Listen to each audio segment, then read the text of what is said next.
right, hey y'all, welcome. We are here at Penthouse and Park in New York City. We are hosting a community-led, insights-driven, value-forward conversation here tonight.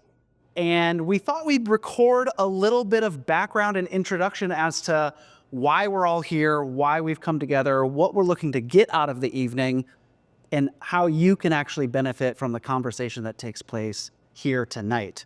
Real quick, does everybody want to quickly introduce themselves? I'm Bryan with Sessionboard. Chris with InGo. And I'm Huong with Shiloh Events. Jon with Accelevents. And Chris with Sessionboard. Awesome. I think to kick us off, we've been doing these in-person community dinners for the last year. Huong, I think it'd be great if you could give us some background on how did this all get started? Yeah, we were thinking of coming up with something that would unite the local community of the events industry. Event professionals are usually working in silos. They're a team of one or two, and there's not a lot of resources that they can truly lean on that is like a true peer-to-peer learning and value add. And so Chris and I came up with the idea of coming up with, going to different cities and creating a dinner where they can actually share stories. They're sharing their problems, and we're providing solutions. And we're extracting that out of everybody that's in the room at the same time. So I'm curious, for each of you, what are you each looking to get out of these conversations with folks across the events industry? What are you looking to learn? What insights are you looking to get out of what we're doing here tonight?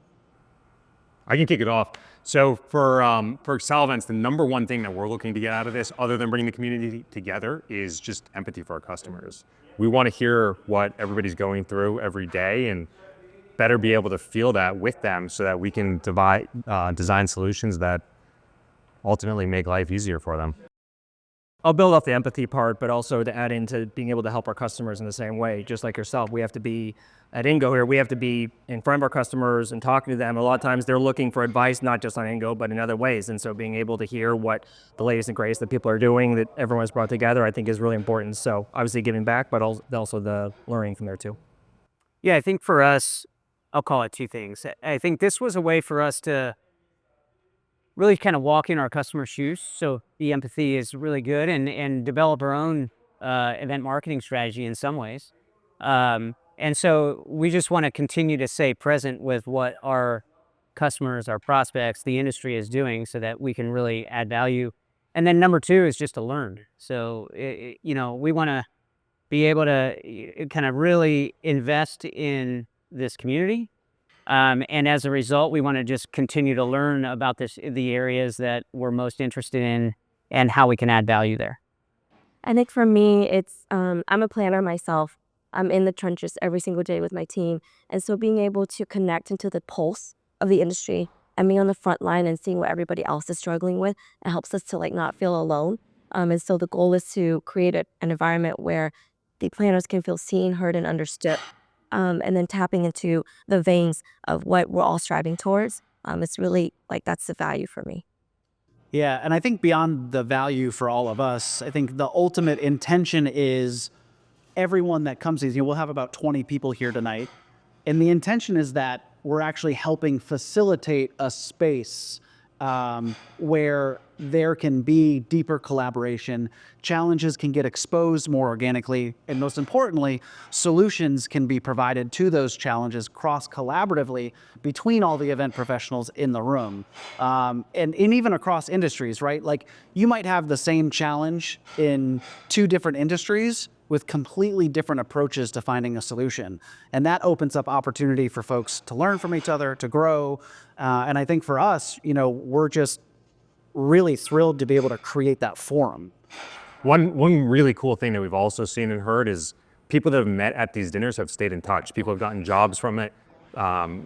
People have built their own community. They've met for coffee, whatever else it is. But yeah, and we put these things into practice, and we've gone back to cities multiple times, and you just see this community come together again, and it's really cool. And they come twice. Yeah. They go from one city and then they go to another city. Yeah, that too. Yeah, I did notice that it's easier to get more people the second time around now. Well, it's credibility, right? So I'm curious, we're a year in. Let's get real for a sec. When you look at what we've done so far, where do you see us striving to do more? What are we constructively looking to improve upon? Yeah, would love to hear like good and constructive feedback. Let me go first. Yeah, I'm probably the most constructive one. I think so. The first year was great. We actually did it. That was part of the purpose, is just to get out there. We did 9. You posted how many? I forget how many. 840 people. Yeah. So the conversation was awesome. And then I started thinking, okay, how can we do it better? And then we started talking about what could we do. And really, I think it was about, okay, let's go deeper in certain areas. And then how can we actually not just leave the information in the room? And, it's like, how can we then take it to another level and create some type of asset that is valuable, that builds on itself? And so we went from 9 dinners last year to what we're trying to do this year, which is kind of synthesize that information that we're going to collect tonight and tomorrow in DC and turn that into, call it an ebook or some type of asset that we can continue the conversation on and just continue to go deeper and try to add as much tactical value as possible. And I think that will benefit all of us and it will benefit the community. So I think last year our topics were very wide in breadth. I think this year we're going to definitely focus more narrowly on specifics. Particularly tonight, we're going to focus on the cycle of event marketing, starting with the marketing narrative. Then it goes into developing your vision and your KPIs. How do you align that with the product marketing, getting approvals? How do you syndicate the content? And then post-event reports, things like that. So we're going to go very narrow and deeper into a specific topic so that it creates more in-depth knowledge that can stem out of that night.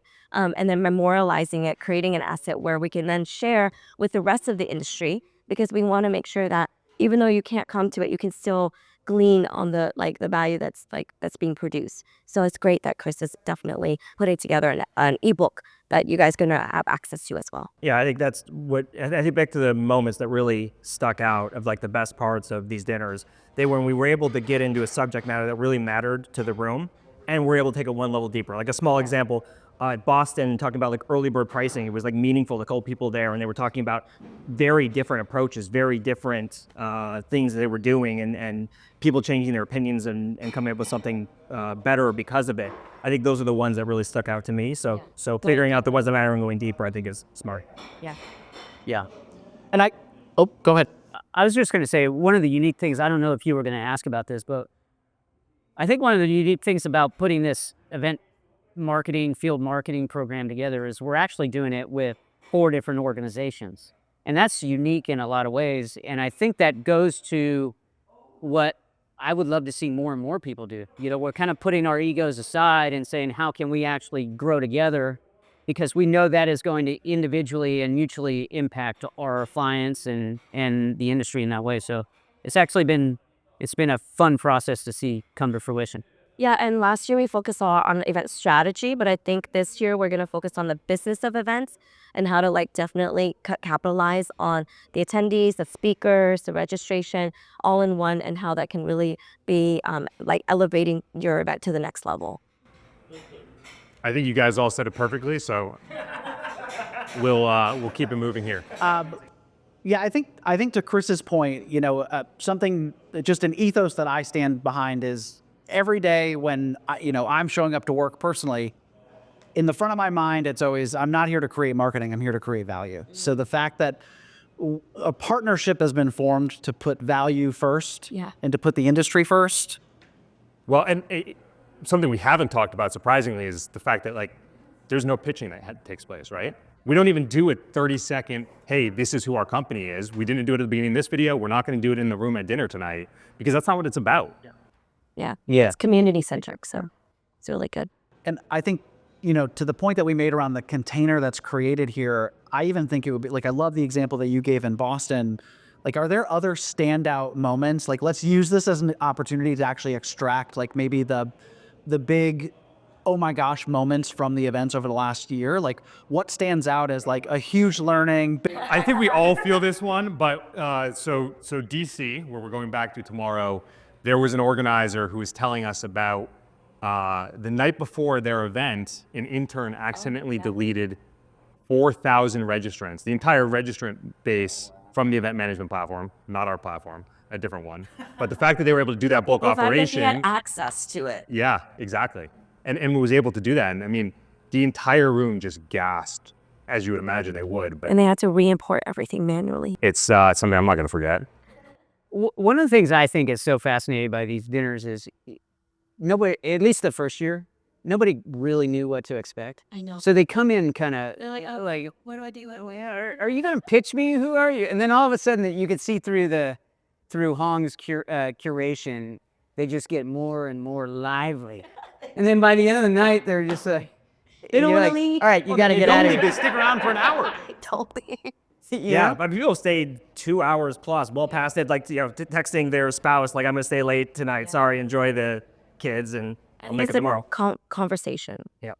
A safe space. Somebody stayed so long at one of them, I got a second dinner. Dinner at 10 o'clock at night. But yeah.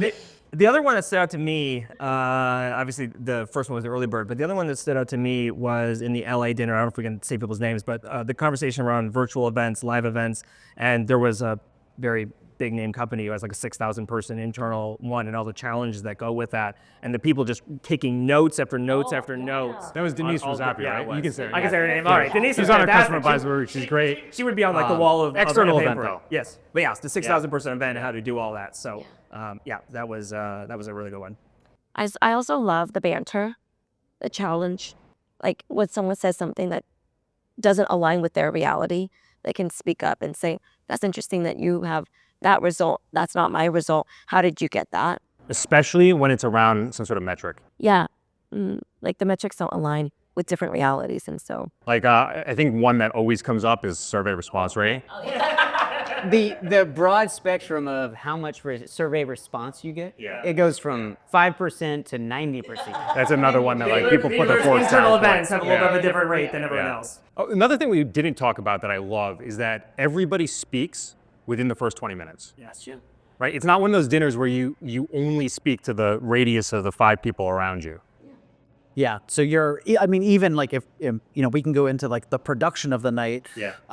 Right. Like when we walked in the room here tonight, the tables actually admittedly have been shifted a little bit, but they were set up in a big U where the room's even set up in a way to help create more collaboration, more collision amongst all of the attendees. And I love the way that you facilitate and extract to make sure that there is an exchange from each end of the table.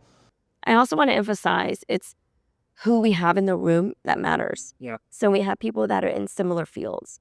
It's not, people operating in different roles. It's people who are doing the same thing at different trades or different verticals, right? But to something that you were saying earlier, there is no counterpart within their company. Right. Yeah. So it's that opportunity. Yeah, I think one of the interesting things that I think a lot about is more and more people are doing, at least in our space, are doing dinners, right?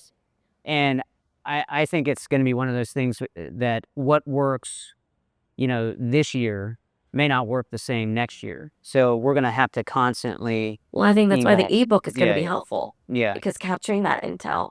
Well, that, but also drilling down on the content, right? Being much more intentional about what we're focused on and who we have in the room. Like, yes, we invite people to these dinners, but I know particularly this time, we had a lot of people asking if they could bring a guest. And Amazing. it's awesome, but at the same time, like we said no to a lot of people bringing a guest because that person didn't have the same expertise and they weren't going to be able to contribute to the conversation the same way. So this Yeah. time around, there's value, there's reputation.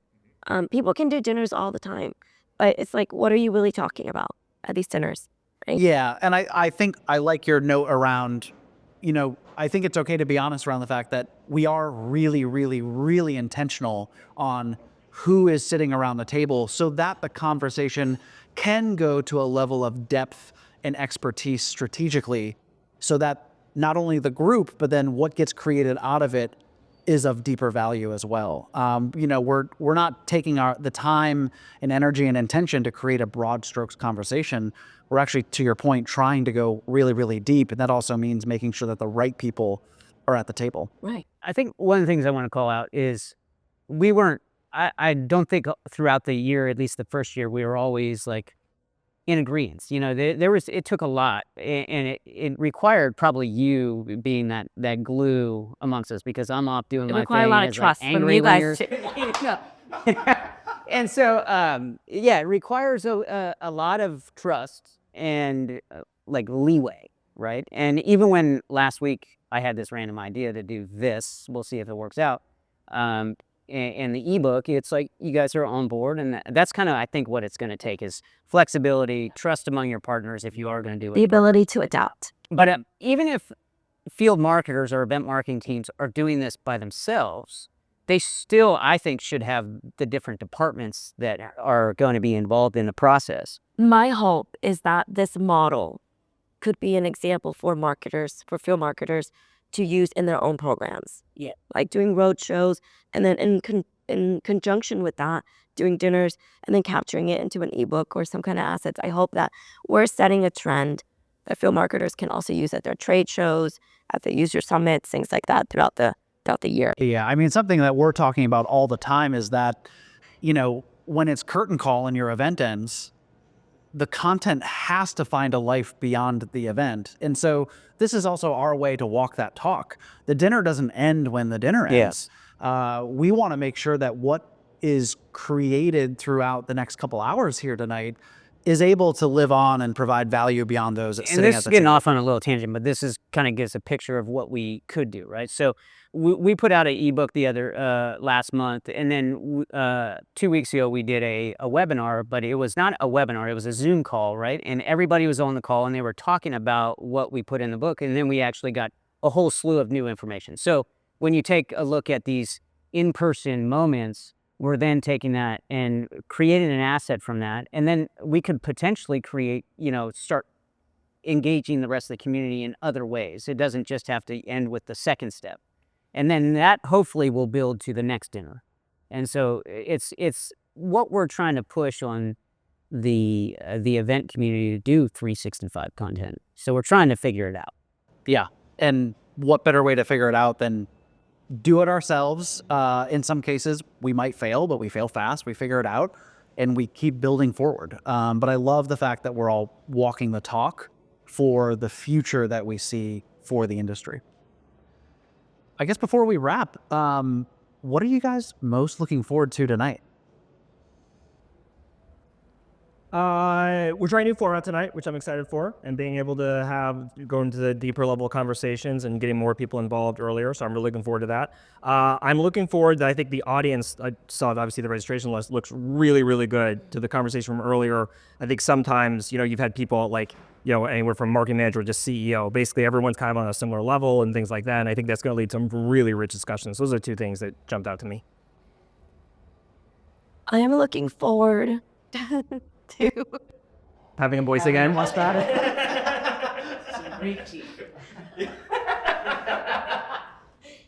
I'm looking forward to seeing everybody in person, and reigniting this next series and like going deeper.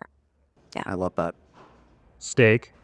But beyond that, a couple of things. One, we're going to have some repeat people at the dinner. So I think they're going to come in with an energy and a sort of excitement to contribute to the conversation. That's going to be a lot of fun.